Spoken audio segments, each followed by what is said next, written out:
सभी को जय मसीह की। आज हम व्यवस्था विवरण 11 अध्याय देखेंगे।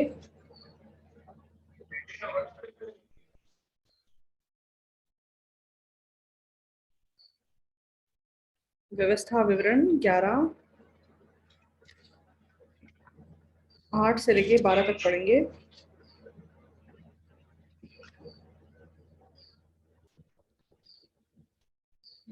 इस कारण जितनी आज्ञाएं मैं आज तुम्हें सुनाता हूँ उन सबों को माना करना, इसलिए कि तुम सामर्थी होकर उस देश में जिसके अधिकारी होने के लिए तुम पार जा रहे हो प्रवेश करके उसके अधिकारी हो जाओ और उस देश में बहुत दिन रहने पाओ, जिसे तुम्हें और तुम्हारे वंश को देने की शपथ यहोवा ने तुम्हारे पूर्वजों से खाई थी, और उसमें दूध और मधु की धाराएं बहती हैं। देखो, जिस देश के अधिकारी होने को तुम जा रहे हो वह मिस्र देश के समान नहीं है, जहां से निकलकर आए हो, जहां तुम बीज बोते थे और हरे साग के खेत की रीति के अनुसार अपने पांव से नालियां बनाकर सींचते थे। परंतु जिस देश के अधिकारी होने को तुम पार जाने पर हो वह पहाड़ों और तराइयों का देश है और आकाश की वर्षा के जल से सिंचता है। वह ऐसा देश है जिसकी तेरे परमेश्वर यहोवा को सुधि रहती है, और वर्ष के आदि से लेकर अंत तक तेरे परमेश्वर यहोवा की दृष्टि उस पर निरंतर लगी रहती है। 12 तक। तो जैसे हम लोग अपना जीवन जीते हैं,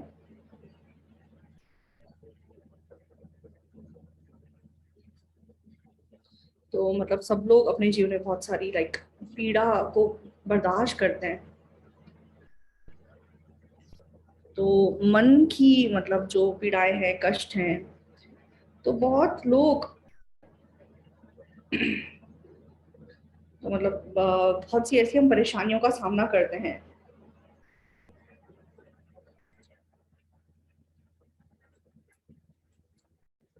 लेकिन दुनिया के लोग जहाँ पे भी रहते हैं, मतलब मतलब सब लोगों के लाइफ में प्रॉब्लम्स हैं। तो जब आप हिस्ट्री को पढ़ते हैं, तो एक्चुअली जब मैं स्कूल जाता था, मुझे मतलब हिस्ट्री सब्जेक्ट में कोई इंटरेस्ट नहीं था। तो शुरुआत से मैंने हिस्ट्री के प्रति मन बंद किया हुआ था। तो मतलब पढ़ाई, कुछ लोगों को मतलब हिस्ट्री बहुत पसंद होती है, उनको लगता है कि हिस्ट्री पढ़ना कितना मजा आता है। तो और जैसे जो खास करके कोरियन हिस्ट्री है, सारे कुछ स्टूडेंट्स होते हैं, बोलते हैं कि कोरियन हिस्ट्री सबसे उनका फेवरेट सब्जेक्ट है, क्योंकि हिस्ट्री कभी बदलती नहीं है। इसलिए तुम मिडिल स्कूल में पढ़ो, हाई स्कूल में पढ़ो, मतलब एलिमेंट्री स्कूल में पढ़ो, हमेशा सेम चीजें पढ़ते हैं, इसलिए सबसे आसान है वो। लेकिन मुझे मतलब हिस्ट्री पसंद नहीं था। तो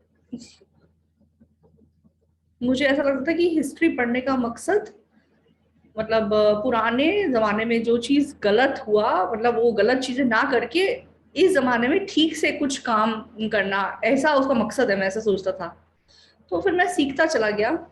फिर कोरियन क्या कहते हैं, कोरियो का राज्य जब था, जोसन का राज्य जब था, अलग अलग चीजें, मतलब अलग अलग राज्यों के बारे में जब पढ़ा, हमेशा युद्ध, हमेशा युद्ध, हमेशा लड़ाइयाँ। और जब मैंने मॉडर्न मतलब सोसाइटी को देखा, तो वो भी मतलब कोरियन सोसाइटी बिल्कुल सेम है।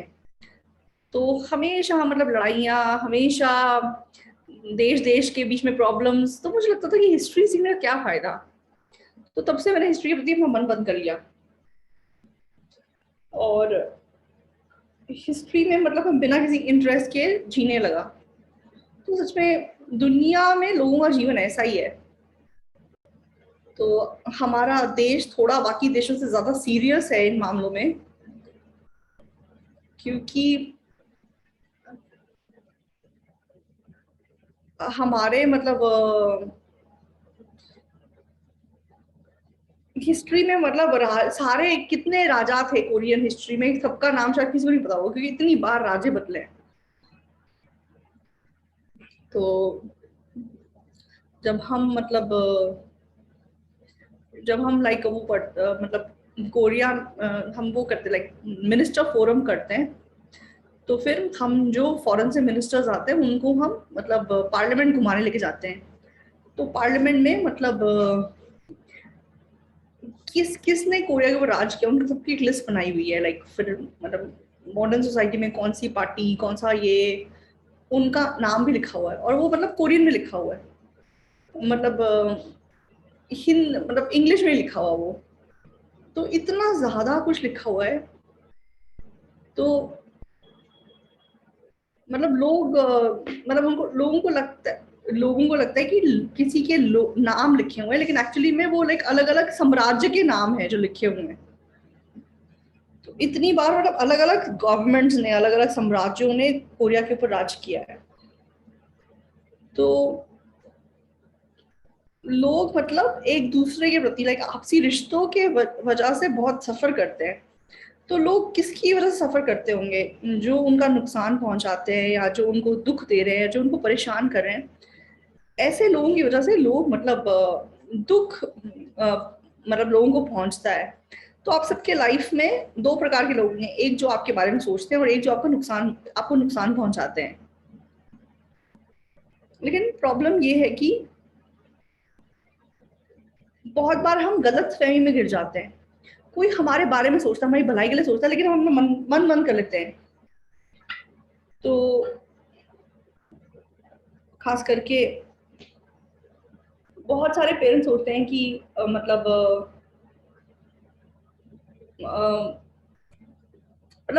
माँ बाप बच्चों के लिए सोचते हैं, उनको कुछ कुछ बोलते हैं, लेकिन बच्चे उनको अपना दुश्मन समझते हैं।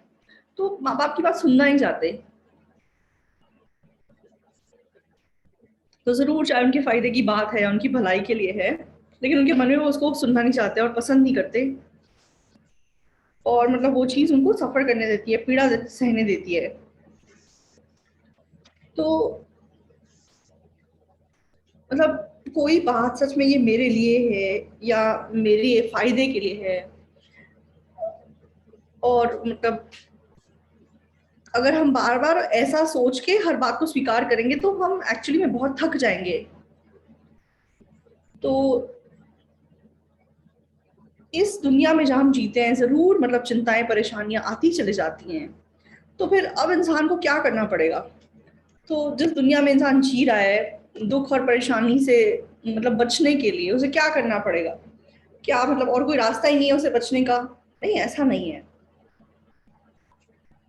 तो परमेश्वर ने सच में हमें जब तक हम इस दुनिया में जी रहे हैं, तो कुछ लोग हमारे बारे में सोचने वाले लोग हैं, कुछ लोग हमें दुख पहुंचाते हैं, कुछ लोग हमें परेशान करते हैं, और कुछ लोगों की बात हम फिर भी मतलब मन से स्वीकार कर पाते हैं, कुछ लोगों की नहीं कर पाते। तो मतलब इंसान के लाइफ में ऐसी परेशानियां हमेशा चलती चली जाती हैं। तो परमेश्वर ने मतलब हमारे लिए इस प्रकार काम नहीं किया है कि हम कैसे भी करके इस दुनिया में अच्छी तरह जिए। लेकिन ये जो पीड़ा और परेशानी का जो जीवन है, यहाँ यहाँ से निकाल के परमेश्वर हमें बिल्कुल मतलब एक नई दुनिया में ट्रांसफर करा के लेके जाना चाहता है। तो फिर मतलब हमें कहाँ मतलब कोई ऐसे पहाड़ पे जाके बस जाना चाहिए जहाँ पे कोई और हमारे आसपास हो ही ना, जहाँ पे कोई हमारे जीवन में दखल अंदाजी ना करे, जहाँ मतलब आपसी रिश्तों की वजह से कोई परेशानी ना हो? ऐसा नहीं है। तो परमेश्वर आपके मन को लाइक ट्रांसफर करना चाहता है, आपके मन के घेरे को अलग घेरे में लेके जाना चाहता है। तो यहाँ पे अगर वचन के द्वारा आप अपने मन के घेरे को एक बार बदलेंगे, तो फिर मतलब इंसानी रिश्तों की वजह से जो परेशानियां तकलीफें हमारे जीवन में आती हैं, तो आप उससे आजाद हो पाएंगे, उससे मतलब आप फ्री महसूस कर पाएंगे। तो इस दुनिया में मतलब पाप है। आदम एक मनुष्य के द्वारा पाप जगत में आ गया, और पाप के द्वारा मृत्यु आ गई। तो इस दुनिया में क्योंकि पाप प्रवेश कर गया, तो क्या हमें केवल उस पाप से सफर करते अपना जीवन जीना है? तो परमेश्वर ने सच में हमें हमें उस हम परमेश्वर ने हमें उस पाप से छुटकारा दिलाया है। तो सब चाहे पापी हैं, सब पाप में जी रहे हैं, लेकिन परमेश्वर ने हमें उस पाप से उद्धार दिलाया है, हमारे मन को उस जगह से ट्रांसफर करा दिया है। तो वचन को सुनने के द्वारा, उस वचन पे विश्वास करने के द्वारा परमेश्वर ने हमारे मन का घेरा क्योंकि बदल दिया, इसीलिए हमारा पाप की वजह से जो पीड़ा सहने का जीवन है वो खत्म हो जाता है। तो रोज तो चाहे हम इस पापी दुनिया में रह रहे हैं और पाप भी करते हैं, लेकिन हमारा मन मतलब यहाँ से ट्रांसफर हो चुका है। इसलिए आगे को हम मतलब पाप से चिंता करके या पाप से पीड़ा सहकर अपना जीवन नहीं जीते हैं। लेकिन अब भी कुछ लोग हैं जिनके मन का घेरा अभी तक लाइक ट्रांसफर नहीं हुआ है, तो अभी तक पाप की वजह से पीड़ा और कष्ट सहते अपना जीवन जी रहे हैं। उसी प्रकार जिन लोगों का मन मतलब दूसरी दुनिया में ट्रांसफर नहीं हुआ है, वो अभी भी आपसी रिश्तों की वजह से लाइक दुख में रहते हैं।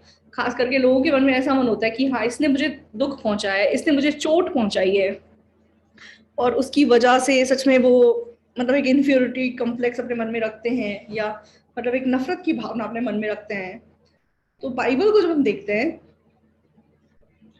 उत्पत्ति 4 अध्याय हम एक बार देखेंगे।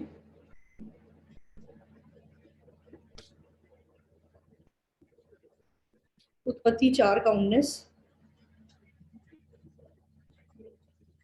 लामेक ने 2 स्त्रियां ब्याह ली, जिसमें से एक का नाम आदा और दूसरी का नाम सिल्ला था।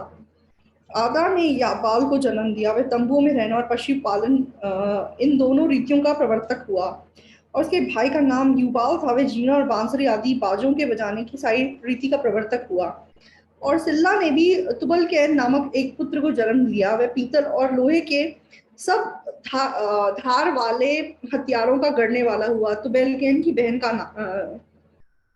बहन नामा थी।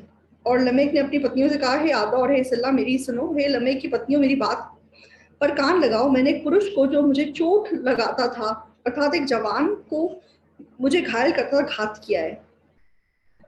तो यहाँ पे लमेक क्या कहता है?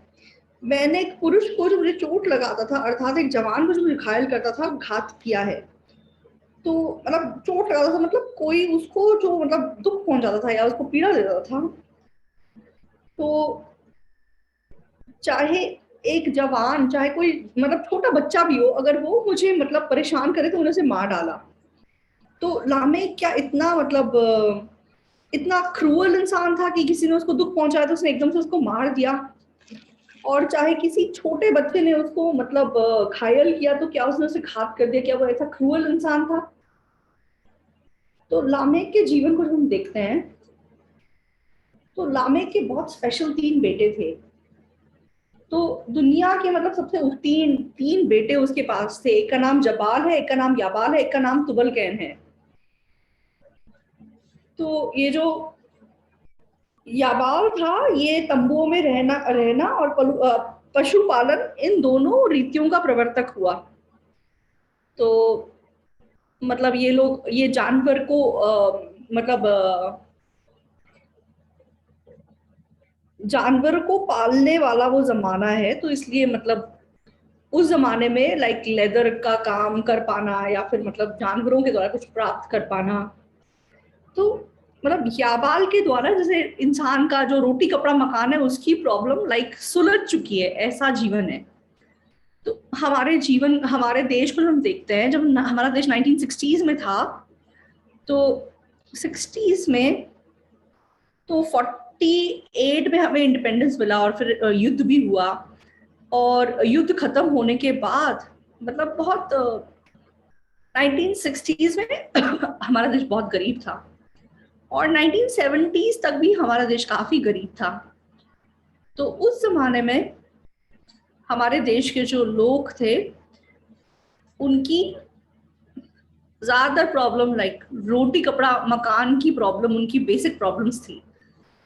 तो लेकिन आज मतलब लोगों का रोटी कपड़ा मकान ये प्रॉब्लम सुलझ चुकी है। तो रोटी कपड़ा मकान सुलझ जाने के बाद तो जो दूसरा बेटा था जुबाल, तो वो क्या कहता था? वो बीड़ा और बांसुरी बजाता था, लाइक म्यूजिकल इंस्ट्रूमेंट्स बना के म्यूजिक को एंजॉय करता था। तो हमारे देश में ये कैरियोकी रूम बहुत ज्यादा है। तो जब पुराने जमाने में लोग हमारे भूखे रहते थे, तब थोड़े ना कैरियोकी रूम ज्यादा होते थे। कैरियोकी रूम मतलब लोग वहां जाके गाना गाते हैं। तो लोग मतलब अब वहां पे म्यूजिक का मजा लेते हैं हमारे देश में। और उसके बाद तुबल कैन जो है उसने क्या है, उसने हथियारों धार वाले हथियारों को बनाना शुरू किया। तो तो लामेक के पास लामेक के इन 3 बेटों के द्वारा उसने मतलब लाइफ की सारी प्रॉब्लम्स की सॉल्व हो गई। तो अगर ये हथियार ना होते तो अगर कोई उसको चोट पहुंचाता तो उसको चोट खानी पड़ती। लेकिन अब उसके पास हथियार है कि कोई उस पर अटैक करता है तो वो उससे लड़ाई कर सकता है, उसको लाइक अपने से हरा सकता है। तो जितना जितना ज्यादा हम अमीर देश में जाते हैं, जितना ज्यादा लोगों की लाइफ कन्वीनियंट है, उतना ज्यादा उस देश के लोगों का मन बंद होता है। तो जितनी ज्यादा आप डेवलप्ड कंट्रीज में जाएंगे, लोगों का डिवोर्स रेट हाई है, सुइसाइड रेट हाई है। क्यों? क्योंकि उनके लाइफ में क्योंकि प्रॉब्लम्स नहीं है, इसलिए लोगों का मन कमजोर हो चुका है। तो उस कमजोर दशा में जब कोई उनको कमजोर मन की दशा में कोई भी उनके मन को थोड़ी सी ठेस पहुंचाता है वो बर्दाश्त नहीं कर सकते। इसलिए तो जब कोई किसी के मन पे चोट पहुंचाता है तो लोग उसके लिए जैसे उसके प्रति इतना शिकायत का मन रखते हैं।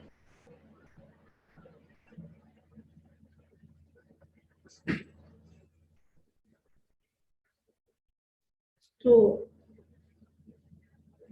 बहुत बार मैं लोगों के मन की दुनिया को देखकर हैरान हो जाता हूँ।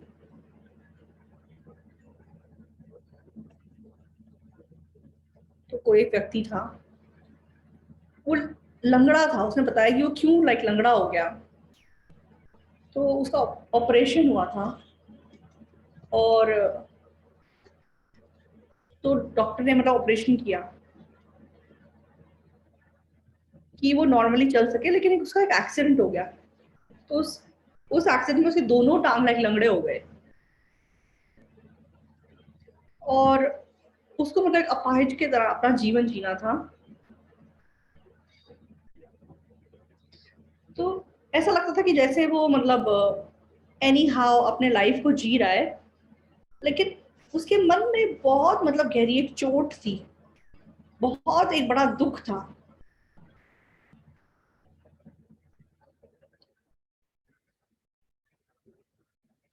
तो उस व्यक्ति के मन में किस प्रकार का मन भरा हुआ था कि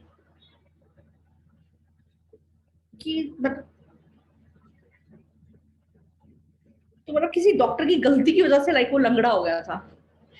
तो उस लंगड़े की वजह से मैं लंगड़ा हो गया और मेरा जीवन बर्बाद हो गया। तो उसके इस व्यक्ति के मन में क्या था कि उस डॉक्टर की वजह से जैसे मेरा इतना बुरा हाल हो गया, मैं अपाहिज बन गया और मेरा जीवन बर्बाद हो गया। तो एक्चुअली वो शुरुआत से उसका उसका एक्चुअली उसके लेग्स में ऑलवेज प्रॉब्लम थी। लेकिन उस डॉक्टर ने उसका ऑपरेशन किया, और उस ऑपरेशन से उसकी हालत और खराब हो गई। तो उसके मन में ऐसा मन था कि ना केवल वो उस डॉक्टर को मार डालेगा, उसके मन में ऐसा मन था कि मेरे को इसको अपने जैसा लंगड़ा बनाना है, इसको भी मेरे जैसा दुख पहुंचाना है। तो चाहे बहुत पुरानी बात थी, लेकिन वो इस प्रकार का एक लड़ाई करने का मन उसके प्रति रखा हुआ था। तो लोगों का मन क्योंकि कमजोर हो जाता है, इसीलिए थोड़ी सी चीज को अपने मन में वो एक बहुत गहरी चोट के समान रख लेते हैं। और क्योंकि उनका मन कमजोर हो गया होता है, तो लामेक के समान क्योंकि सारी कंडीशंस उनके पास हों, तो लामेक के समान कोई अगर मुझे कुछ कह दे, कोई अगर मुझे थोड़ी चोट पहुंचा दे, मुझे कोई घायल करने की कोशिश करे, मैं उसको बर्दाश्त नहीं करूंगा। क्यों? क्योंकि ऐसे लोगों का मन बहुत कमजोर है। तो आज जो मॉडर्न सोसाइटी के लोग हैं, तो हमारे पास जैसे सब कुछ है, बिना मुश्किलों के, बिना प्रॉब्लम्स के हम अच्छे से अपना जीवन जी रहे हैं। इसलिए लोग एक्चुअली किस वजह से पीड़ा में हैं? तो आपसी रिश्तों की वजह से, आपसी मिसअंडरस्टैंडिंग्स की वजह से, ऐसी चीजों के वजह से लोग बहुत सफर करते हैं, बहुत पीड़ा में गिरते हैं। तो ऐसी चीजों से अगर आजाद होना है, तो पाप से आजाद होने के लिए हमें इस दुनिया को छोड़ के जाने की जरूरत नहीं है। चाहे हम इस पापी देश में जी रहे, पापी दुनिया में जी रहे हैं, चाहे हम खुद भी पाप करते हैं, लेकिन फिर भी एक रास्ता है कि हम पाप से आजाद हो सकते हैं। तो जब हम यीशु मसीह के उद्धार के हाथों को पकड़ते हैं, तब प्रभु हमारे मन को इस मतलब पाप के घेरे से निकाल के एक सिद्ध घेरे में प्रवेश कराता है। तो जब हमारा मन यहाँ से निकल जाता है, तो हम पाप की वजह से कोई भी पीड़ा या टेंशन या कोई भी मतलब दुख को महसूस नहीं करते। हम इस विश्वास से, खुशी से और आराम से रह सकते हैं कि मैं धर्मी हूँ, मैं मतलब सिद्ध हूँ। तो उसी प्रकार मतलब दुनिया में जैसे लोग अपना जीते हैं, तो आपसी रिश्तों की वजह से, आपसी मिसअंडरस्टैंडिंग्स की वजह से, आपसी जेलसी, लड़ाइयाँ, मतलब ये सब जो प्रॉब्लम्स हैं, तो जब किसी के पास कोई ऐसी चीज होती है जो हमारे पास नहीं होती, लोगों के मन में क्या क्या मन आता है? तो किसी के पास अगर वो है जो आपके पास नहीं है, तो आपको क्या लगता है? तो आपके मन में जेलसी होती है या नहीं होती है? आपने कभी अपने मन में जेलसी रखी है?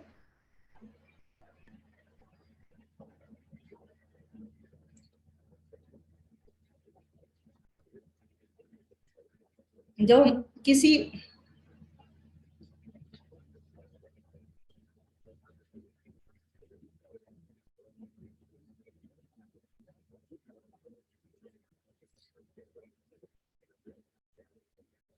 मतलब ऐसा कहते हैं कि जेलसी का मन ना रखे, अगर एक पॉजिटिव मन रखो कि हाँ, अगर वो ऐसा कर, मैं भी ऐसा कर सकता हूँ, वो ऐसा कर सकता है, तो मेरे से भी ऐसा हो सकता है।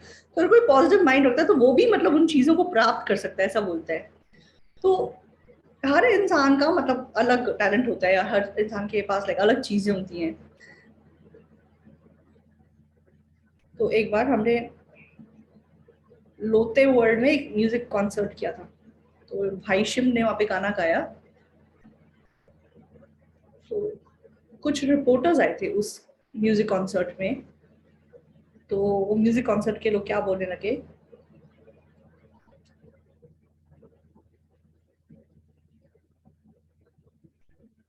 तो पहले वो बुचन में किसी क्वायर के प्रोग्राम में गए थे, लेकिन वो बहुत निराश हुए बिकॉज बहुत बेकार प्रोग्राम था। लेकिन आपका प्रोग्राम लाइक कितना अच्छा है। तो आपका ये जो मतलब सोलो सिंगर था, इसने कहाँ से म्यूजिक सीखा है? तो हमने कहा कहीं से नहीं सीखा, मतलब ग्राशियस क्वायर से सीखा है। तो अब मीडिया के लोग हैरान हो गए। तो वो ये मतलब उसको देख, मतलब हमारा जो शिम भाई है जो गाना गाता है, देख वो बोल के मतलब एक एक जर्नलिस्ट को देख के बोलने लगा कि मतलब परमेश्वर कितना अनफेयर है, मतलब ये बंदा देखने में भी इतना सुंदर है, लंबा भी है, गाना भी इतना अच्छा गाता है, मतलब परमेश्वर ने ऐसा कैसे इसे बना दिया कि पर वो उस ग्राशियस क्वायर के मेंबर को देख के वो जर्नलिस्ट बोलने लगा कि परमेश्वर लाइक बहुत अनफेयर है, ऐसा कैसे कर सकता है परमेश्वर? तो मतलब आपस में मतलब मतलब हमें जेलसी करने का मन नहीं रखना चाहिए, गुस्से होने का मन नहीं रखना चाहिए, क्या मेरा कहने का मतलब ये है? नहीं, ऐसा नहीं है। तो परमेश्वर लाइक हमारे मन को बिल्कुल एक अलग दुनिया में लेकर जाना चाहता है। तो आप एक बार बाइबल को देखिए। क्या कहते हैं उसको, भजन संहिता 118।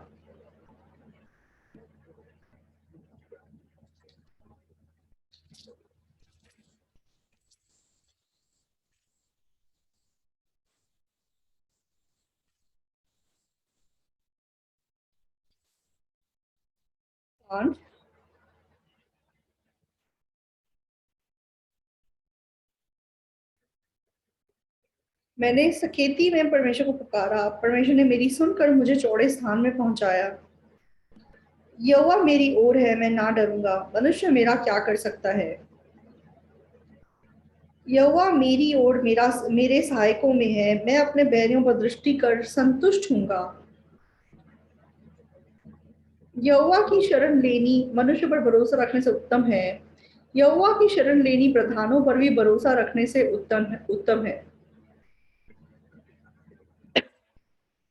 तो 6 में जब हम देखते हैं, यहोवा मेरी ओर है, मैं ना डरूंगा, मनुष्य मेरा क्या कर सकता है? तो लाइक आपसी लोगों के बीच में लाइक प्रॉब्लम्स की वजह से जो लोग सफर करते हैं वो किस सोच में गिरे हुए होते हैं। उनको लगता है कि इंसान मेरे जीवन को इन्फ्लुएंस कर सकता है, उनको लगता है कि इंसान उनको लाइक इन्फ्लुएंस कर रहा है। तो ऐसे लोग सच में बेचारे लोग हैं। क्यों? क्योंकि उनका जीवन लाइक इंसान की वजह से इन्फ्लुएंस हो रहा है। तो बाइबल हमें बताती है कि यहोवा मेरी ओर है, मैं ना डरूंगा, मनुष्य मेरा क्या कर सकता है। तो जब हम इस मन की दुनिया में प्रवेश करते हैं तो फिर हम क्या जान सकते हैं? हम ये जान सकते हैं कि मेरा जीवन क्योंकि परमेश्वर के हाथों में है, इसलिए कोई मेरा नुकसान नहीं पहुंचा, कोई मेरा नुकसान नहीं कर सकता, कोई मेरा फायदा नहीं कर सकता। मेरा जीवन लोगों के हाथों में नहीं, परमेश्वर के हाथों में। तो यूसुफ सच में ऐसा व्यक्ति था जो उस घेरे में प्रवेश किया था। तो यूसुफ ने पहले लाइक परमेश्वर का मतलब पिता का बहुत प्यार पाया था। लाइक उसने रंग बिरंगा पिता का दिया हुआ अंगरखा पहना था। तो पिता ने उसे प्यार किया था, लेकिन भाइयों ने उसे घृणा की थी, इसलिए वो मतलब मिस्र में दास बन के पिक गया। तो तो पहले मतलब यूसुफ के मन में क्या था? लोगों के वजह से लाइक मतलब इंसान की वजह से मेरा जीवन ऐसा हो गया। हाँ, मेरा पिता मुझे कितना प्यार करता था, लेकिन मेरे भाइयों ने मुझसे नफरत की, इसलिए एक दिन में मेरा जीवन कितना बुरा हो गया, मेरा जीवन का कितना बुरा हाल हो गया। तो शुरुआत में उसे ऐसा लगता था, लेकिन और मतलब उसके बाद भी उसके जीवन में क्या हुआ?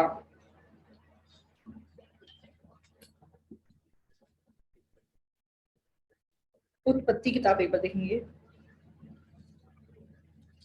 उत्पत्ति 39।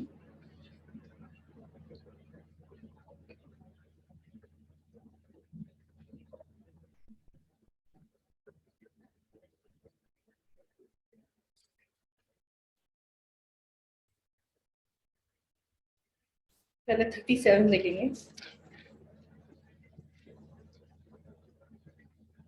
37 का 19। और वे आपस में कहने लगे, देखो वह स्वप्न देखने वाला आ रहा है, इसलिए आओ हम उसको घात करके किसी गड्ढे में डाल दें और ये कह देंगे कि कोई बनेला पशु उसको खा गया, फिर हम देखेंगे कि उसके स्वप्नों का क्या फल होगा। ये सुन के रूबेन ने उसको उनके हाथों से बचाने के विचार से कहा, हम उसको उसके प्राण से तो ना मारे। फिर रूबेन ने उनसे कहा, लहू मत बहाओ, उसको जंगल के इस गड्ढे में डाल दो और उस पर हाथ मत उठाओ। वह उसको उनके हाथ से छुड़ाकर पिता के पास पर पहुंचाना चाहता था। तो यूसुफ के जीवन में तो मतलब एक तरफ उसके भाई हैं जो उसको मार डालना चाहते हैं, दूसरी ओर एक भाई है जो मतलब एनी हाउ उसको बचाना चाहता है। तो मतलब यूसुफ एक्चुअली अपने भाई रूबेन का मन तो नहीं जानता है यहाँ पे। तो यूसुफ के जीवन में एक तरफ उसका एक भाई है जिसको बचाना चाहता है, उसकी रक्षा करना चाहता है, लेकिन दूसरी ओर वो भाई है जो उसको नुकसान पहुंचाना चाहते हैं, लेकिन जो उसको नुकसान पहुंचाना चाहते हैं वो ज्यादा है। इसलिए रूबेन मतलब जो उसको बचाना चाहता था उसे बचा नहीं पाया, और उसके बाकी भाई लोग जो उसको नुकसान पहुंचाना चाहते थे उन्होंने उसको नुकसान पहुंचा दिया। तो लोग मतलब इस तरीके से अपना जीवन जीते हैं। तो कभी आपको लगता है कि हाँ, जो मुझे नुकसान पहुंचाना चाहता था वो ज्यादा ताकतवर था, उसने मुझे नुकसान पहुंचा दिया, या जो मेरी भलाई करना चाहता था उसकी ताकत ज्यादा थी इसलिए उसने मेरी भलाई कर दी। एक्चुअली में ऐसा नहीं है। तो यूसुफ के जो भाई लोग हैं, तो जब उसके भाई लोग उसके खिलाफ मतलब बुरा मन रखते हैं और कहते हैं कि ठीक है हम इसको देख लेंगे कि इसके साथ मतलब क्या होगा, इसको हम क्या कहते हैं गड्ढे में डाल देते हैं, बाद में देखते हैं इसके साथ क्या होगा। तो तो ये जो जो यूसुफ के जो भाई लोग हैं, ये क्या है? ये प्लान्ड क्राइम है या अनप्लान्ड क्राइम है? तो किसी चोर का जैसे न्याय किया जाता है, तो ये व्यक्ति ने प्लान करके चोरी की, और प्लान ना करके ऐसे बाई चांस एक दिन चोरी कर दी। उसको कैसे देखते हैं, अगर वो पहले से रस्सी तैयार करके लेके गया है, कोई हथियार तैयार करके लेके गया है और मतलब जानबूझ के घुसा है, तो फिर मतलब उसको लाइक प्लान्ड क्राइम बोला जाएगा। लेकिन अगर कोई अचानक से किसी के मन में सोच अगर उसने कुछ उठा लिया, तो वो लाइक अनप्लान्ड क्राइम है। तो ये जो भाई लोग हैं, मतलब इन्होंने ऐसे प्लान करके किया, ऐसा नहीं है, अचानक से इनके मन में मतलब गुस्सा आया यूसुफ के प्रति। तो ये मतलब पिता की वजह से 11 में लिखा हुआ उसके भाई उसे ढा करते थे, पर उसके पिता ने उसके उस वचन को स्मरण रखा। तो एक्चुअली मतलब ऐसा लग रहा है कि वो अचानक से कर रहे हैं, लेकिन एक्चुअली में वो लंबे टाइम से उसको ढा करते हैं और उसे नफरत करते हैं। इसलिए मतलब ऐसा लग रहा है कि मतलब ठीक है, यूसुफ के भाई मतलब जैसे एक दिन उसको उन्होंने इश्माइली व्यापारियों के हाथ बेच बेच दिया। लेकिन अगर हम गहराई से सोच के देखें, तो क्या उसके भाइयों ने उसको वहां पे बेचा है? तो जो इंसान ऐसा सोचता है कि मेरा जीवन जिसमें लोगों के हाथ में, लोगों की वजह से मेरे साथ ऐसा हुआ है, ऐसा व्यक्ति दयनीय व्यक्ति है। अगर आपके जीवन में आपको खुश होना है, तो आपको ये याद रखना है कि मेरा जीवन लोगों के हाथों में नहीं है। आपको विश्वास करना है कि मेरा जीवन परमेश्वर के हाथों में है।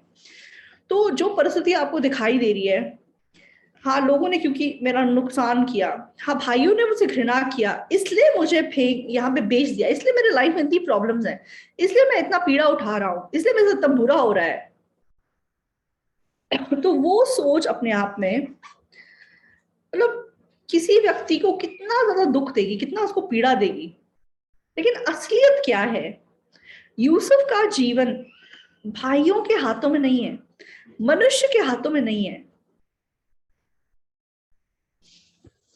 तो परिस्थिति को देख के ऐसा लग रहा है कि ठीक है, हाँ उसके भाइयों ने उसका ऐसा किया है, उसके भाइयों ने उसको इज़राइल में बेच दिया है। लेकिन असलियत क्या है? असलियत में परमेश्वर ने उसकी अगुवाई मिस्र जाने के लिए की है।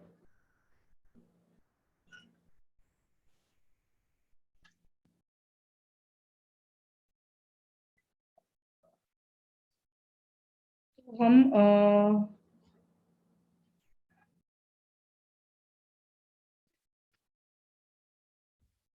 45 को देखेंगे।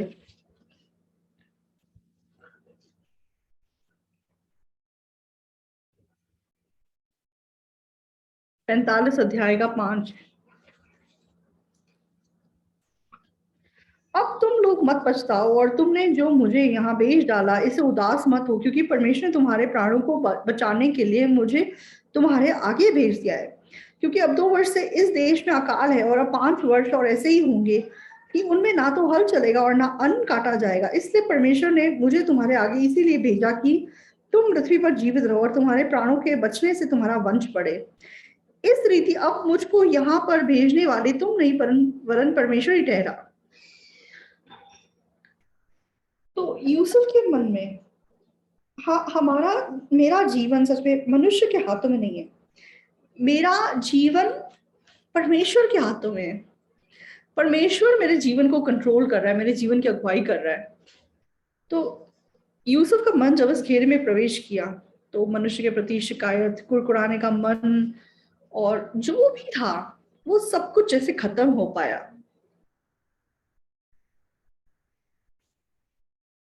तो बीच में मतलब यूसुफ मतलब पोतीफर की पत्नी की वजह से वो जेल तक चला जाता है। तो पोतीफर की पत्नी लाइक प्लान के अनुसार वो उस पर इल्जाम लगाती है और उसे जेल में पहुंचा देती है। लेकिन यूसुफ के मन में वो उससे मतलब प्रभावित नहीं होता, या फिर मतलब वो मतलब क्या कहते हैं, दुख नहीं महसूस करता या शिकायत करने का मन नहीं रखता। क्यों? यूसुफ के मन का जो घेरा है, वो परमेश्वर के घेरे में प्रवेश किया हुआ है। मेरा जो जीवन है वो मेरे भाइयों की वजह से नहीं है, या पोतीफर की पत्नी की वजह से मैं जेल गया, ऐसा नहीं है।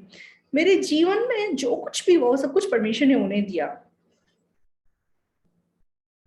तो इसीलिए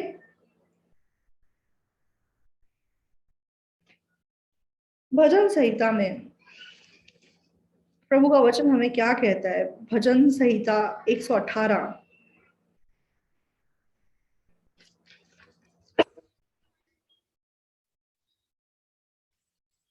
तो यहोवा मेरी ओर है, मैं ना डरूंगा, मनुष्य मेरा क्या कर सकता है? 118 का 6। तो शुरू में 5 में दाऊद क्या कहता है? मैंने सकेती में परमेश्वर को पुकारा, परमेश्वर ने मेरी सुनकर मुझे चौड़े स्थान में पहुंचाया। तो परमेश्वर ने उसे क्या जवाब दिया उसकी उसकी पुकार को सुन के? परमेश्वर ने उसको बताया कि यहोवा तेरी ओर है, इसलिए तुझे डरने की जरूरत नहीं है। यहोवा ने समझाया कि मतलब परमेश्वर तेरी ओर है। और जब मतलब दाऊद को उन्हें विश्वास आया कि परमेश्वर मेरी ओर है, तब वो क्या बोल सका कि यहोवा मेरी ओर है, मैं ना डरूंगा, मनुष्य मेरा क्या बिगाड़ सकता है? क्योंकि मैं अपने पैरों पर दृष्टि कर संतुष्ट हूंगा। यहोवा की शरण लेनी मनुष्य पर भरोसा रखने से उत्तम है, यहोवा की शरण लेना प्रधानों पर भी भरोसा रखने से उत्तम है। तो यहोवा की शरण मनुष्य पर भरोसा रखने से उत्तम है, यहोवा की शरण प्रधानों पर भी भरोसा रखने से उत्तम है। इसका मतलब जो हमारे बारे में कुछ अच्छा सोच रहा है, हमारी मदद करना चाहता है, उससे उत्तम भी यहोवा की शरण है। और दूसरी ओर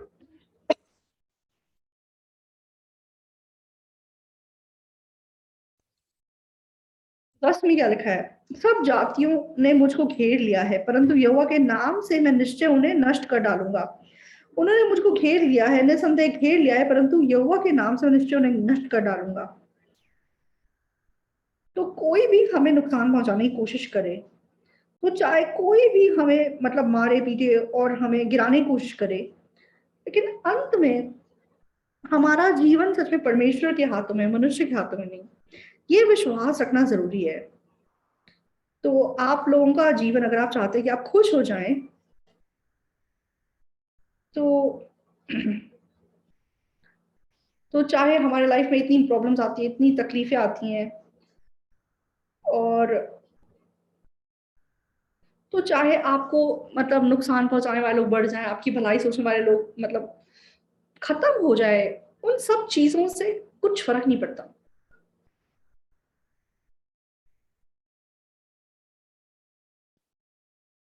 तो जो व्यक्ति जिसने मुझे कभी चोट नहीं पहुंचाई, जो मेरे मेरे साथ है, तो मतलब लोग सिर्फ ऐसे लोगों के साथ अपना मन बांट के जीना चाहते हैं। और बाद में जो मतलब कोई उनको मतलब चाहे कोई सही बात बताए, लेकिन उनको ऐसी आदत पड़ जाती है कि वे मतलब जो उनके मन से मेल नहीं खाता, उस बात को सुनना ही नहीं चाहते।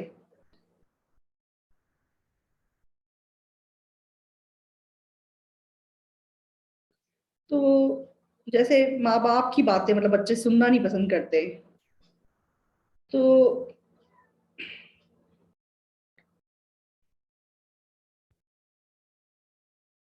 लोग मतलब जैसे जो उनको कुछ ना कहे, जो उनके जीवन में कोई दखल अंदाजी ना करे, केवल उनके साथ मन बांट के, केवल उनके साथ रिश्ता बना के जीना चाहते हैं, ये कितना मतलब मूर्ख चीज है।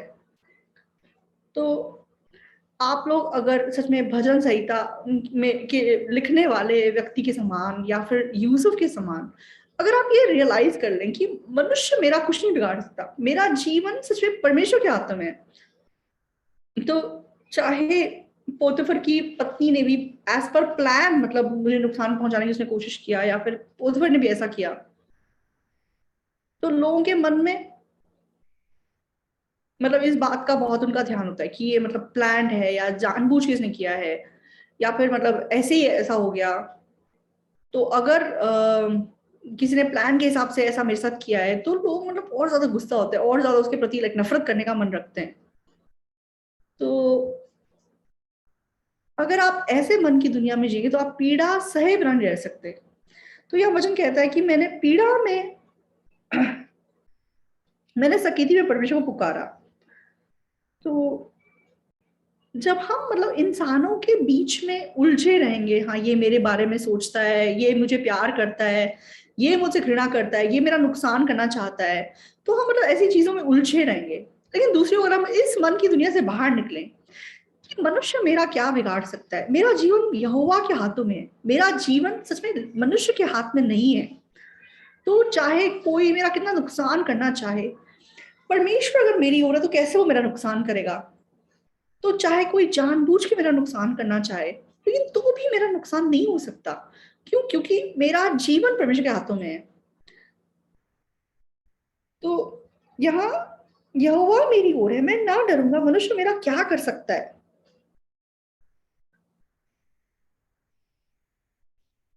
तो भजन संहिता भजन संहिता नहीं, नीति वचन 16 एक बार देखेंगे।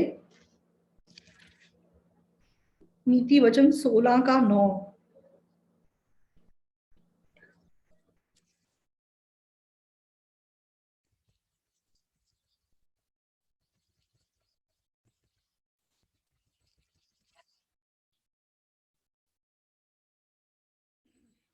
मनुष्य मन में अपने मार्ग पर विचार करता है, परंतु यहोवा ही उसके पैरों को स्थिर करता है। तो ना केवल दूसरों के मामले में, तो आप अपने जीवन के बारे में चाहे योजना बनाते हैं, लेकिन आपकी योजना के हिसाब से कुछ नहीं करता। हमारे पैरों को स्थिर करने वाला, हमारे पैरों की अगुवाई करने वाला कौन है? यहोवा की योजना हमारी अगुवाई करती है, हमारी खुद की योजना नहीं।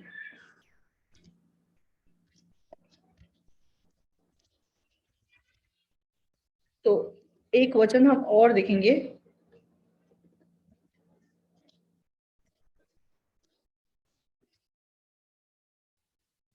तो नीति वचन 19 का 21। 19 का 21। मनुष्य के मन में बहुत सी कल्पनाएं होती हैं, परंतु जो युक्ति यहोवा करता है वही स्थिर रहती है। तो इंसान के मन में बहुत सारे प्लान हो सकते हैं, बहुत सारी मतलब कल्पनाएं हो सकती हैं, लेकिन स्थिर क्या रहता है? यहोवा की युक्ति स्थिर रहती है। तो इंसान क्या मतलब प्लान बनाएगा, उसके प्लान के हिसाब से कुछ हो जाएगा? तो मतलब यहोवा के हिसाब से सब कुछ हो सकता है। तो इस वचन को सच में समझने के लिए हमें एसाव की कहानी हम याद कर सकते हैं। तो एसाव ने मतलब क्या योजना रखी थी? तो तो याकूब ने सच में उसकी क्या कहते हैं, उसका वो ले लिया था। याकूब ने उसका क्या कहते हैं, उसकी वो ले ली थी, उसकी ब्लेसिंग ले ली थी। तो उसने क्या योजना बनाई?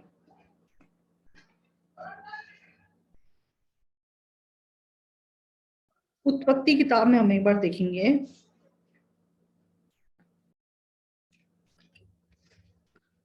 उत्पत्ति 27:41।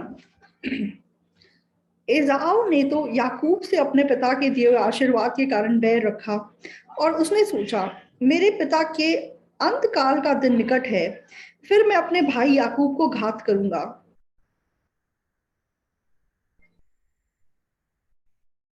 तो ये एसाव के मन की योजना है। तो लोगों के मन में चाहे बहुत सारी योजनाएं होंगी, लेकिन अंत में क्या स्थापित होता है? अंत में परमेश्वर की इच्छा स्थापित होती है। तो एसाव के मन में, तो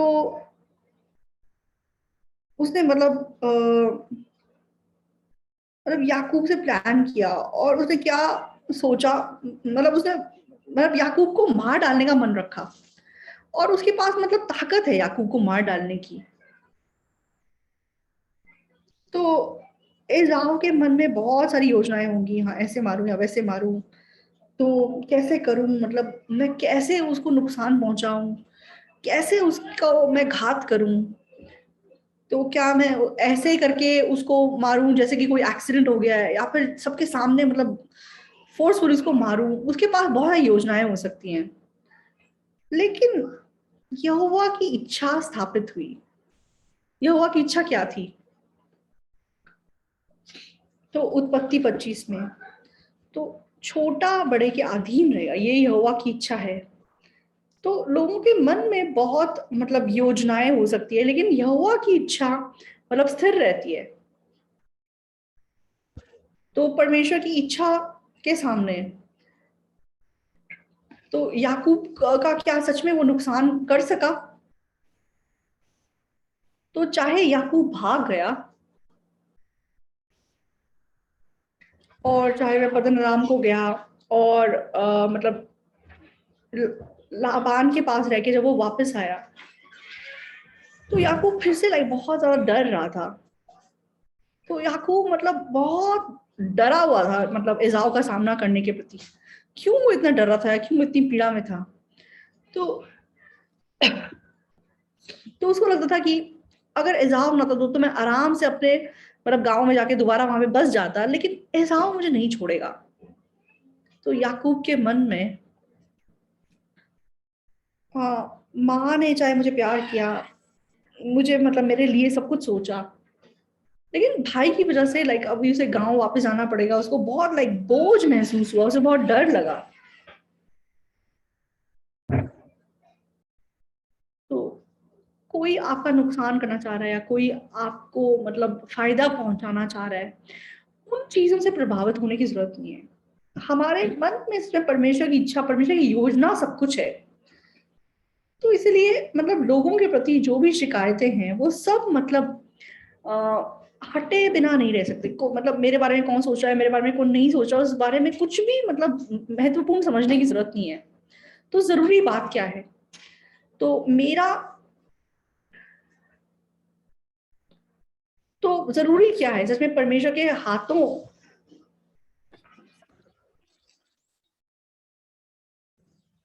तो मनुष्य मेरा नुकसान पहुंचा रहा है या मनुष्य मेरा फायदा पहुंचा रहा है उसके बारे में मतलब जरूरी समझने के बजाय परमेश्वर मेरे बारे में क्या सोच रहा है, परमेश्वर परमेश्वर के घेरे के अंदर मैं अगर जीऊं तो वही आशीष है। तो लोग उस घेरे में जीने की बजाय तो उनका मन मतलब, हाँ, जो मेरा मेरा फायदा पहुंचाएगा, जो मेरे लिए कुछ अच्छा करेगा, उस तरफ उनका मन झुक जाता है। तो आज हमने व्यवस्था विवरण से वचन पढ़ा था। व्यवस्था विवरण में तो कनान की भूमि के विषय में परमेश्वर क्या कहता है? तो कनान की भूमि को परमेश्वर ने आशीष की भूमि कहा है। तो वो आशीष की भूमि कैसी भूमि है? व्यवस्था विवरण 11 का 8। इस कारण जितनी आज्ञाएं मैं आज तुम्हें सुनाता हूं उन सबों को माना करना, इसलिए कि तुम सामर्थी होकर उस देश में जिसके अधिकारी होने के लिए तुम पार जा रहे हो प्रवेश करके उसके अधिकारी हो जाओ और उस देश में बहुत दिन रहने पाओ, जिसे तुम्हें और तुम्हारे वंश को देने की शपथ यहोवा ने तुम्हारे पूर्वजों से खाई थी, और उसमें दूध और मधु की धाराएं बहती हैं। तो उसको दुख और मतलब दूध और मधु की धाराएं बहने वाली जमीन कहा गया है। तो दूध और मधु की धाराएं बहने वाली की भूमि कैसी है? तो वह उस मिस्र के मतलब इज़राइल की भूमि के समान, वह उस मिस्र के समान नहीं है जहां तुम बीज बोते थे और हरे साग से खेत की रीति के अनुसार अपने पांवों से नालियां बनाकर सींचते थे। परंतु जिस देश के अधिकारी होने को तुम पर जाने पर हो वह पहाड़ों और तराइयों का देश है और आकाश की वर्षा के जल से सिंचता है। तो जहां तुम जाने वाले हो वो मतलब मिस्र के समान नहीं है। मिस्र मतलब जैसे इजिप्ट की तरह नहीं है। तो वहां पे तो तुम मतलब खुद मतलब नालियां बना के जमीन को सींचते थे, लेकिन अब जहां तुम जा रहे हो वहां पे तुम्हें पूरी तरीके से सिर्फ बारिश पे डिपेंड करना होगा। तो एक तरफ प्लेन लैंड है, मतलब जहां नदी है, नदी का पानी आता है, लेकिन दूसरी ओर मतलब पहाड़ी जमीन है जहां सिर्फ मतलब बारिश पे निर्भर करना करना पड़ता है।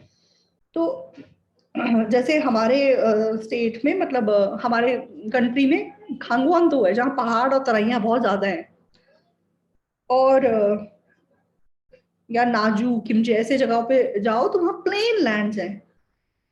तो पहाड़ और तराइयां जहाँ होती हैं वहाँ कुछ बीज बोना मतलब कुछ उगाना मुश्किल होता है। तो इजिप्ट में जो नाइल रिवर के आसपास की जमीन है वो एक लाइक प्लाट क्या कहते हैं, वो एक डेल्टा है, मतलब जहाँ पे बहुत मतलब उपजाऊ जमीन है वो।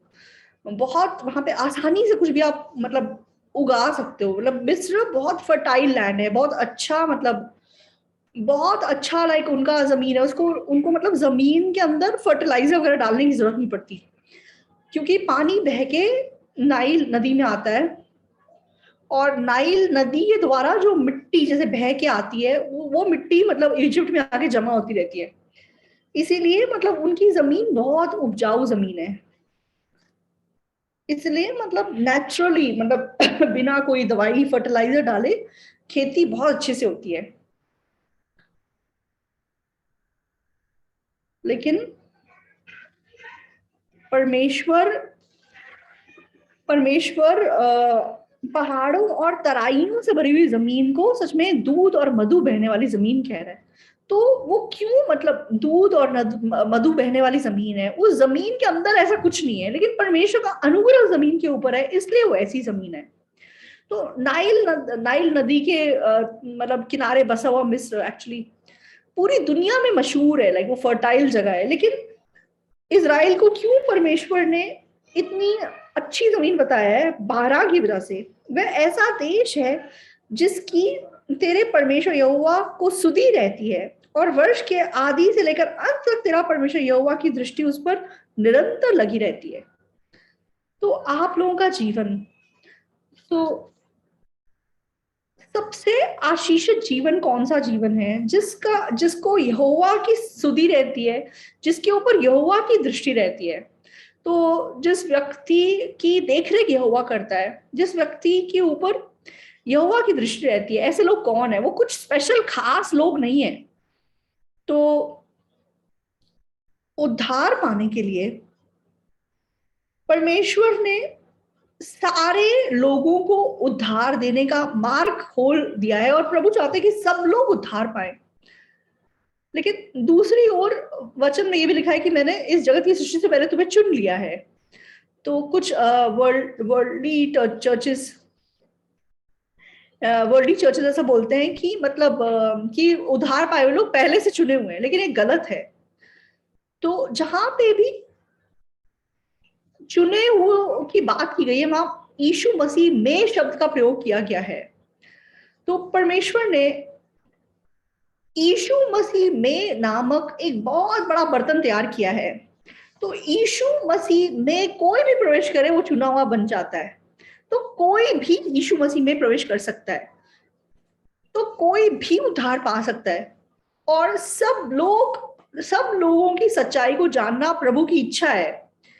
तो प्रभु चाहते हैं कि सब लोग उद्धार पाए। तो अगर परमेश्वर ने पहले से चुन लिया होता, हाँ ये उद्धार पाएगा वो नहीं पाएगा, तो फिर परमेश्वर धोखेबाज कहलाएगा। तो सैमसंग कंपनी, मतलब जैसे हमारे कंपनी में नौकरियां निकली हैं, कोई भी उस नौकरी के लिए अप्लाई कर सकता है। मान लो अगर वो पीछे से, हाँ हमारे मतलब ये हमारे इसका रिश्तेदार उसका रिश्तेदार, हम उसी को नौकरी पे रखेंगे, इसका मतलब वो धोखेबाज कहलाएंगे? ऐसा नहीं होता। तो चुने हुए शब्द के बिल्कुल साथ में हमेशा यीशु मसीह में प्रवेश वर्ड यूज किया गया है। तो परमेश्वर ने एक बहुत बड़ा बर्तन तैयार किया है यीशु मसीह में। जो भी यीशु मसीह में लाइक प्रवेश करता है, परमेश्वर उसे चुना हुआ कहता है। तो ये कनान की भूमि, अगर तुम इस घेरे में प्रवेश करते हो, तो इस कनान की भूमि के ऊपर परमेश्वर ने हमेशा, परमेश्वर की दृष्टि इसके ऊपर लगी रहती है, और परमेश्वर ने हमेशा इसकी सुधि ली है। तो वो आशीष की जगह है। क्यों? क्योंकि परमेश्वर उसकी सुधि सुधि लेता है। तो किसका जीवन आशीषित है? जिस व्यक्ति की परमेश्वर सुधि लेता है, जिस व्यक्ति के ऊपर परमेश्वर की दृष्टि रहती है, वो सबसे आशीषित व्यक्ति है। तो तो ऐसा व्यक्ति, कौन सा व्यक्ति ऐसा नहीं है? कौन व्यक्ति उस घेरे में है? तो कौन व्यक्ति उस घेरे में है जहां परमेश्वर की सुधि रहती है? तो वो व्यक्ति कौन है या कैसा, उसे कोई फर्क नहीं पड़ता। परमेश्वर की, तो यहाँ जैसे कानान की भूमि में परमेश्वर की दृष्टि रहती है, जो उस घेरे के अंदर है उसके ऊपर भी यहोवा की दृष्टि रहेगी। लेकिन जो उसके बाहर हो जाएगा, तो परमेश्वर की सुधि, परमेश्वर की दृष्टि उससे दूर हो जाएगी।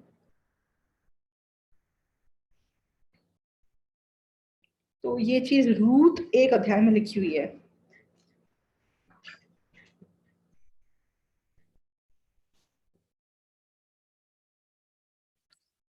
न्यायियों की किताब,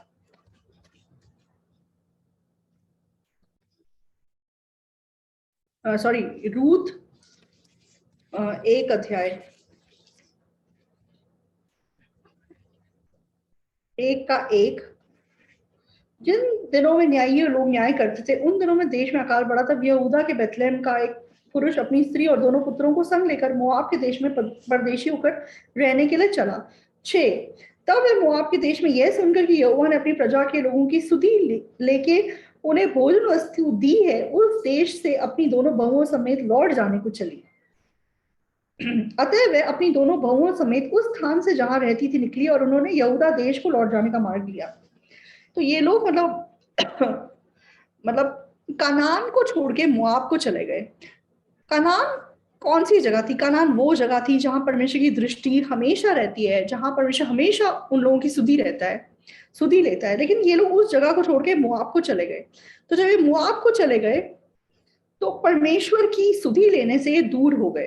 तो परमेश्वर अब इनकी देखरेख नहीं कर सकता। लेकिन जब तक वो कनान में थे,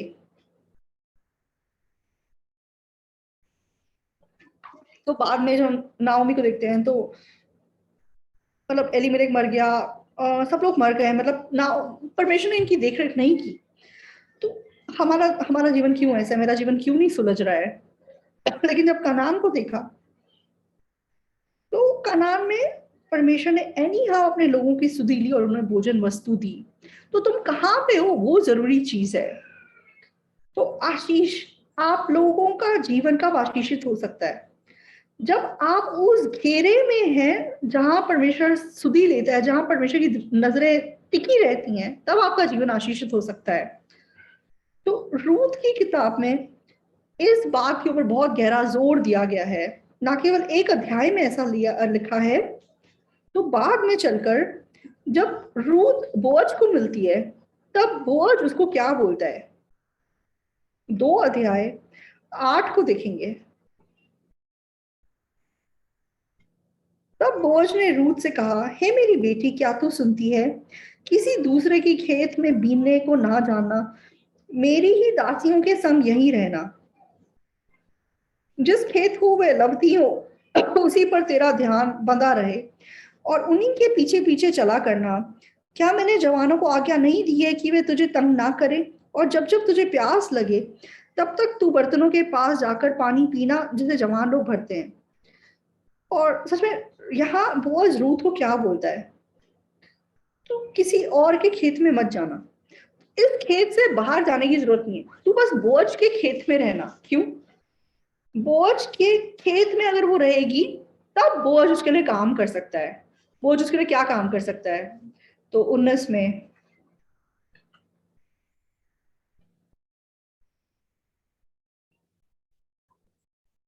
9, जिस खेत को वे लगती हूँ उसी पर तेरा ध्यान बना रहे। सॉरी, 15, तब वे बीनने को उठी तो बोझ ने अपने जवानों को आज्ञा दी, उसको फूलों के बीच बीच में भी बीनने दो और दोष मत लगाओ, वरन मुट्ठी भर जाने पर कुछ कुछ निकाल कर गिरा दिया करो, और उसे बीनने के लिए छोड़ दो और उसे घुड़को मत। तो मतलब किसी और खेत में अगर रूठ जाएगी तो उसको मतलब ये अनूरी नहीं मिल सकता। तो जब तक वो बोअज के खेत में है, तो बोअज ने अपने लोगों को स्पेशल इंस्ट्रक्शन दिए कि तुम इसके लिए मतलब जानबूझ के अन्न के दाने गिराना और इसको ज्यादा मतलब सीला बीनने देना। तो यहाँ मतलब बोअज उसकी सुधि ले सकता है। तो हमारा जीवन भी, हमारा जीवन कहाँ पे है, उसके हिसाब से हमारा जीवन बदल जाता है। हमारे आसपास लोग हमारी कितनी भलाई चाहते हैं, हमारा कितना नुकसान चाहते हैं, उससे कोई फर्क नहीं पड़ता। हमारा जीवन परमेश्वर के हाथों में है। और अगर परमेश्वर मेरी सुधि ले रहा है, अगर हम उस घेरे में हैं, हम बोझ के खेत में या बोझ के खेत के बाहर हैं, वो जरूरी बात है। उस हिसाब से हमारे जीवन का जो परिणाम है वो बिल्कुल अलग निकल के आता है। तो जो उनके जीवन के न्याय मतलब परिणाम को देखते हैं, तो अगर रूथ किसी और खेत में जाएगी तो कितनी मेहनत कर ले, इसको कितना अनाज मिल जाएगा। लेकिन क्योंकि ये बोअज के खेत में है, बोअज ने अपने लोगों को बोला कि तू जानबूझ के इसके लिए अन्न के गिराने, मतलब गिरा देना। तो एक्चुअली जब तुम सीला बीनते हो तो तुम मतलब फूलों के बीच भी सीला नहीं बीन सकते। सारी खेत की फसल कट जाने के बाद ही तुम थोड़ा बहुत लाइक अन्न का दाना जाके उठा सकते हो। लेकिन यहाँ बोझ ने उसके लिए लाइक स्पेशल बेनिफिट दिए हुए हैं। तो ये बेनिफिट किसी और खेत में नहीं है, केवल बोझ के खेत में है।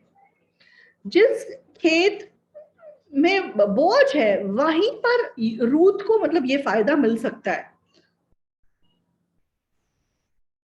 इसलिए बाद में 17 में हम क्या देखते हैं, 2 के 17 में, अतः वह सांझ तक खेत में बीनती रही, जब जो कुछ बीना था उसे फटका और वह कोई एपा भर जौ निकला। तब वह उसे उठाकर नगर में गई और उसकी सास ने उसका बीना हुआ देखा, और जो कुछ उसने तृप्त होकर बचाया था उसको उसने निकाल कर अपनी सास को दिया। उसकी सास ने उसे पूछा, आज तू कहाँ बीनती और कहाँ काम करती थी? धन्य है वो जिसने तेरी सुधि ली है। तब उसने अपनी सास को बता दिया कि मैंने जिसके पास काम किया, और कहा, जिस पुरुष के पास मैंने आज काम किया उसका नाम बोअज है। नाओमी ने अपनी बहू से कहा, वह यहोवा की ओर से आशीष पाए, क्योंकि उसने ना तो जीवित पर से और ना मरे हुए पर से अपनी करुणा हटाई। फिर नाओमी ने उसे कहा, वह पुरुष तो हमारा एक कुटुंबी है, वरन उनमें से जिनको हमारी भूमि छुड़ाने का अधिकार है। तो यहाँ पर तो रूथ को बोअज भी मतलब जो बात बताता है और नाओमी जो बात बताती है वो सेम है। बोअज उसको बोलता है कि तू किसी और खेत में मत जाना, तो जहां मैं तेरी सुधि ले सकता हूं तो वहीं पे रहना, उसी खेत में रहना। और जब उसने एक एपा भर मतलब जौ इकट्ठा कर लिया और अपनी सास के पास गई, तो सास ने उससे पूछा कि तूने कहाँ पे मतलब आज जौ फटका। और 19 के बीच में उसकी सास बोलती है कि धन्य है वह जो जिसने तेरी सुधि ली है। तो रूथ मतलब नाओमी जब देखती है कि रूथ मतलब इतना सारा अनाज इकट्ठा करके लाई है, तब वो क्या बोलती है कि धन्य है वह जिसने तेरी सुधि ली। तो नाओमी ये देख सकती है कि किसी ना किसी की इसकी सुधि ली है, किसी ना किसी को किसी ना किसी ने इसको अनुग्रह दिया है, नहीं तो ये इतना अन्न इकट्ठा करके नहीं ला सकती थी। तो वो इतनी क्वांटिटी लेके आई है जो सीला बीन कर नहीं मिल सकती। तो इसका मतलब किसी ना किसी पे, किसी ना किसी ने उसकी सुधि ली है, किसी ना किसी पे उन्होंने उसको अनुग्रह दिया है। तो आप लोगों के जीवन में, आप लोगों का जीवन आपकी मेहनत या आपकी एबिलिटी पे डिपेंड नहीं करती। तो परमेश्वर आपकी सुधि ले रहा है या नहीं, उस पर सब कुछ डिपेंड कर रहा है। तो हम अपने जीवन के लिए, हम मेरा फायदा इसमें होगा, मेरा मेरा ऐसा करके फायदा हो जाएगा, तो क्या हम उस मार्ग पे चल के क्या हमारा फायदा हो सकता है? जहां परमेश्वर हमारी सुधि नहीं ले रहा, क्या हमारा फायदा वहां पे हो सकता है? नहीं हो सकता। तो नाओमी जब सच में मोआब में गई तो उसका कुछ अच्छा नहीं हुआ, उसने सब कुछ खो दिया। ऑपोजिटली जब वो परमेश्वर के घेरे में लौट के आई, तब मतलब इनका जीवन आशीषित हो पाया। तो ये कनान की भूमि है, ये वो भूमि है जहाँ साल के शुरू से लेकर साल के अंत तक परमेश्वर उस भूमि की सुधि लेता है और उसकी दृष्टि उस पर बनी रहती है। तो आप लोग कहाँ पे हैं? तो ये कलीसिया भी बिल्कुल वैसी जगह है। तो इस कलीसिया का साथ देना आशीष है। तो मैं बहुत बार आपको बताता हूँ, तो इंचल में बहुत सारे मतलब पेरेंट्स हैं, तो वे अपने बच्चों को मतलब इंचल सिटी में कितने ऐसे लोग हैं जो 1 साल के लिए अपने बच्चे को विदेश भेज सकते होंगे। तो हमारे चर्च के बच्चे मतलब 1 साल के लिए विदेश जाके आते हैं, वो आगे चल के उनको नौकरी पाने के लिए कितना फायदा लाइक पहुंचाता है।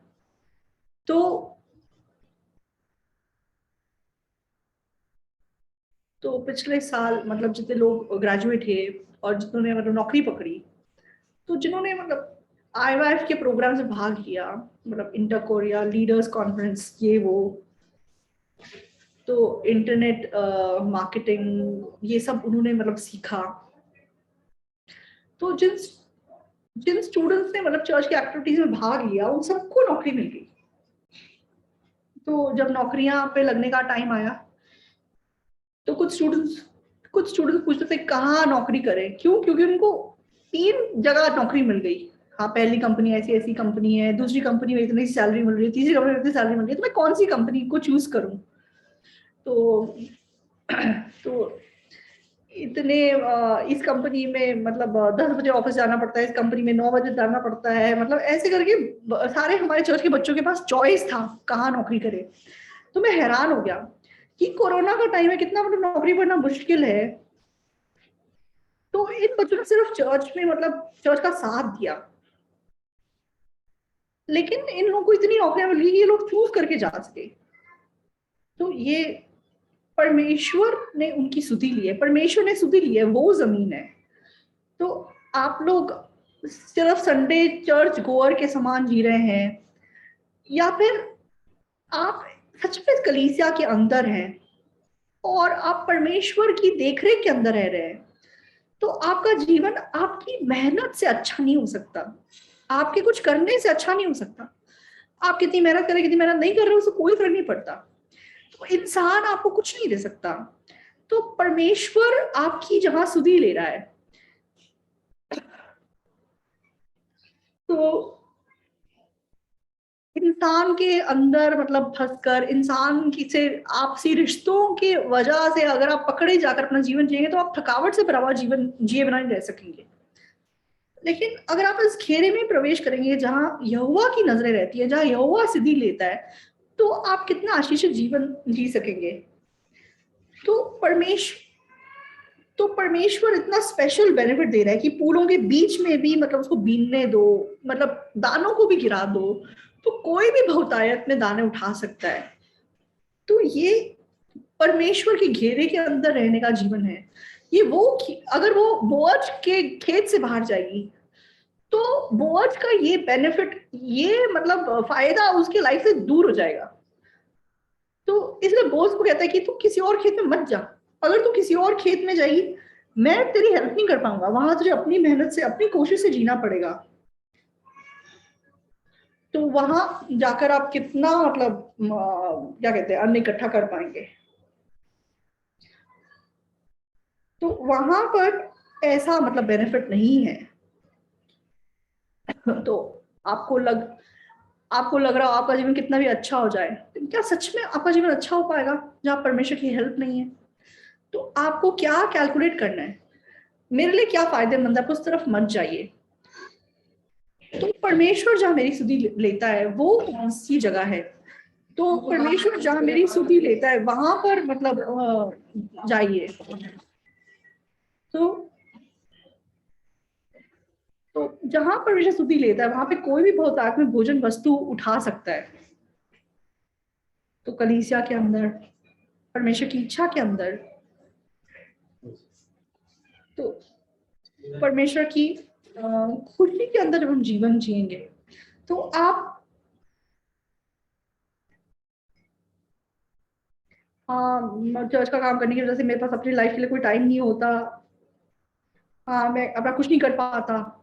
लेकिन ऐसा नहीं है, आप परमेश्वर के मतलब सुधि लेने के अंदर प्रवेश कर रहे हैं, तो शैतान नहीं चाहता कि आप परमेश्वर के घेरे में प्रवेश करें। इसलिए शैतान हमारे मन में क्या सोच डालता है, हाँ मैं अपने बारे में सोचूं, अपने लाइफ के बारे में सोचूं, अपने लिए काम करूं, तब मतलब मेरे लिए कुछ अच्छा हो जाएगा। तो इस ऐसी सोच देखिए वो हमें परमेश्वर के घेरे के अंदर प्रवेश करने नहीं देता। तो इब्रानियों की किताब को एक बार हम देखते हैं। इब्रानियों 13।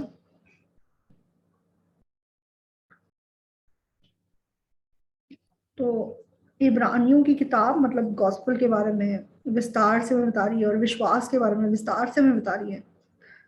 इब्रानियों 13 में लास्ट पार्ट में क्या लिखा है?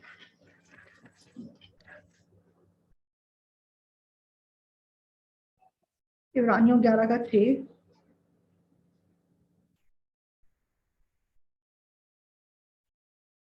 इसलिए हम निडर होकर कहते हैं प्रभु मेरा सहायक है, मैं ना डरूंगा, मनुष्य मेरा क्या कर सकता है।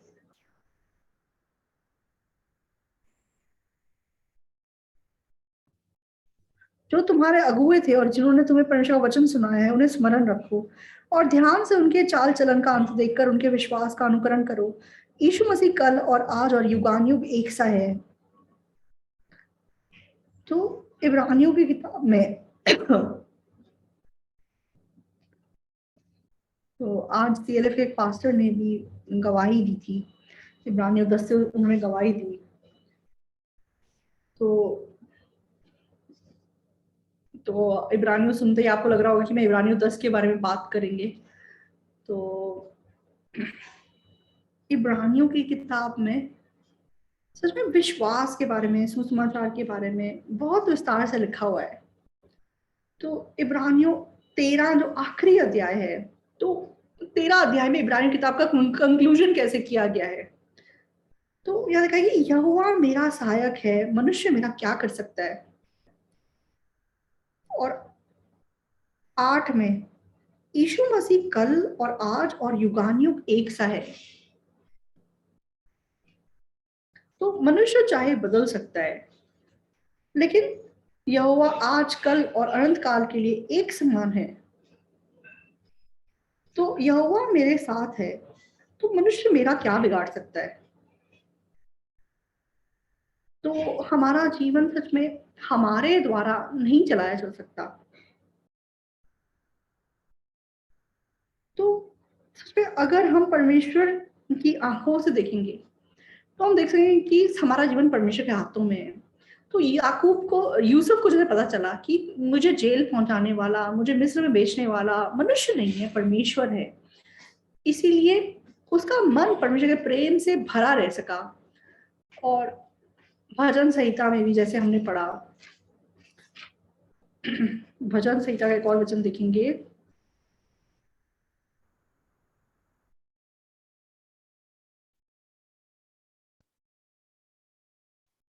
भजन संहिता 8 अध्याय का 4 वचन, भजन संहिता 8 का 4। तो फिर मनुष्य क्या है कि तू उसका स्मरण रखे, और आदमी क्या है कि तू उसकी सुधि ले, क्योंकि तूने उसको परमेश्वर से थोड़ा ही कम बनाया है और महिमा प्रताप का मुकुट उसके सिर पर रखा है। तो दाऊद जब उस घेरे में प्रवेश किया जहां परमेश्वर उसकी सुधि ले रहा है, तो चाहे कुछ लोग दाऊद का नुकसान करना चाहते थे और कुछ लोगों ने उसकी मदद भी की, लेकिन अंत में जाके उसने अपने लाइफ में क्या देखा, उसने देखा कि मेरे जीवन में सब कुछ परमेश्वर के हाथों में है। तो परमेश्वर की सुधि के अंदर रहने का जीवन जब उसने अनुभव किया, तो वो कैसी गवाही दे सका। वो ये गवाही दे सका कि मनुष्य क्या है कि परमेश्वर उसे स्मरण करता है, आदमी क्या है कि वो उसकी सुधि लेता है। परमेश्वर मेरे जैसा व्यक्ति, मैं कौन हूं कि आपने मुझे इतना आशीष दिया और मेरी सुधि ली। तो रूथ कैसे अनुग्रह पा सकी, चाहे वो एक अन्य जाति स्त्री थी, लेकिन बोअज ने उसकी सुधि ली और बोअज को फूलों के बीच में से सीला बीनने दिया, जानबूझ के लिए उसके उसके लिए अन्न गिरने दिए, और बाद में मतलब उसने एक कुटुंबी होने का फर्ज भी उसके लिए निभाया और उसे अपनी पत्नी के रूप में स्वीकार किया। तो रूथ के मन में कैसी गवाही थी, उसके मन में ये गवाही थी कि मैं कौन हूं, कि मैं क्या हूं कि परमेश्वर ने मुझे स्मरण किया और मेरी सुधि ली। तो यूसुफ के मन में भी परमेश्वर, मैं कौन हूं कि परमेश्वर आपने मेरे बारे में सोचा, आपने मुझे अनुग्रह दिया और मेरी सुधि ली। तो वो प्रेम जब हमारे मन में भरा हुआ हो, हाँ पोतीफर की पत्नी ने हमारा नुकसान किया, इसने हमारा नुकसान किया, वो सब चीजें उनकी आंखों में नहीं आ सकी।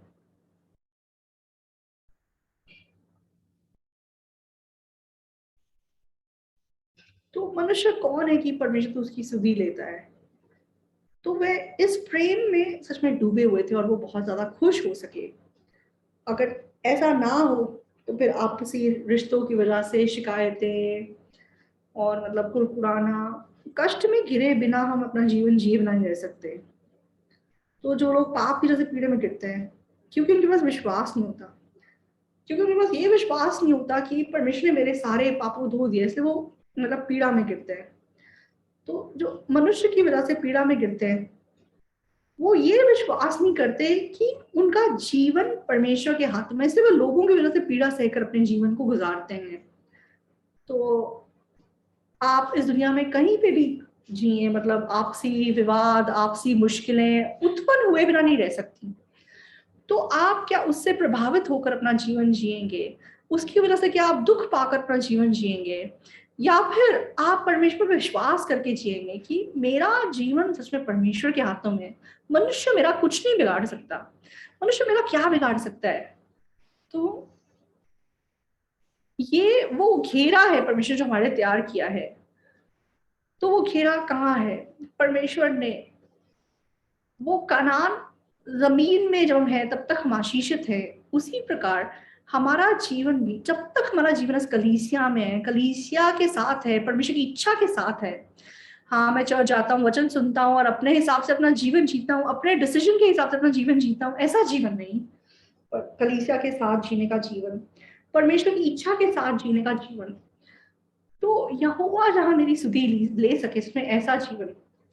तो अगर हम किसी और खेत में चले जाएंगे, तो कैसे बोझ बोल सकेगा कि इसके लिए तुम मतलब अन्न के दाने गिरा दो?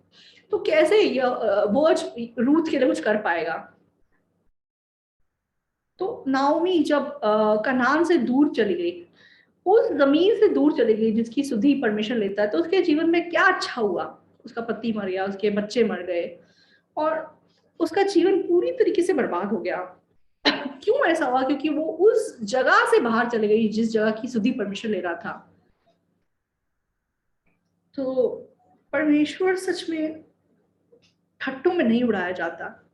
तो आप लोग केवल चर्च आना जाना कर रहे हैं, या फिर आप सच में मन से कलीसिया में प्रवेश किए हैं, जब आप उस घेरे में प्रवेश करेंगे जहां सच में यहोवा सुधि ले रहा है, तो जब आप कनान की भूमि में जड़ करके अपना जीवन जिएंगे, तो परमेश्वर आपकी सुधि ले सकेगा। और आप सच में ऐसा जीवन जी पाएंगे जो आप कभी भी अपनी काबिलियत या अपनी आप के द्वारा नहीं जी सकते थे। तो दाऊद की गवाही के समान, मनुष्य कौन है कि यहोवा की सुधि ले? तो ऐसे प्रभु के प्रेम से भरा हुआ जीवन आप जिएंगे, या फिर आपसी मतलब परेशानियों में, दुख में आप अपना जीवन जिएंगे, आपसी चीजों में फंसकर आप अपना जीवन जिएंगे?